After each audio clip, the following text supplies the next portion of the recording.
to have an election, and then you proceed for litigation. In the meantime, you swear in somebody. We should change it for both governorship and the president. Have your election, allow the time for litigation, and then swear in somebody properly. It's the same in Kenya, the same in many other countries. This nonsense we have benefits any governor, and it actually encourages people to hijack elections. Forget about presidency and even governorship. We have Imo coming, we have Bielsa coming, we have Kogi coming.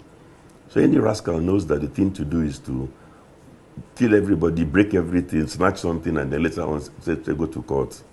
We shouldn't encourage impunity.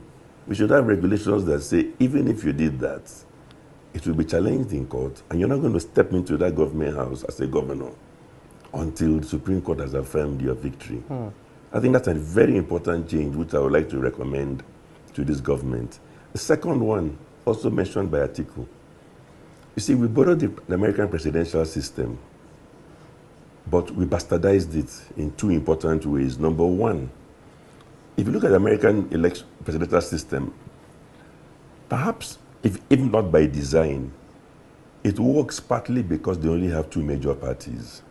What that means is that if somebody becomes US president, clearly he must have plenty of support around the country, at least close to 50%, because sometimes with 49% of the popular vote, you may get the electoral colleges. But in Nigeria's situation, with multiple candidates, and without having the protection of electoral colleges and things like that, you can have a situation one day where somebody only gets, if there are 5 candidates, somebody may get 25.2% of the popular vote, and he becomes your president. Yeah.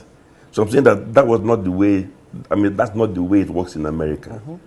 So we have to think about whether this arrangement is sustainable. In many other countries, like Atiku pointed out, the top 2 candidates will go for a runoff until one person gets 50.1%. I think it's the same in Brazil. So we borrowed something and we bastardized it. And then we're living with the consequences of that.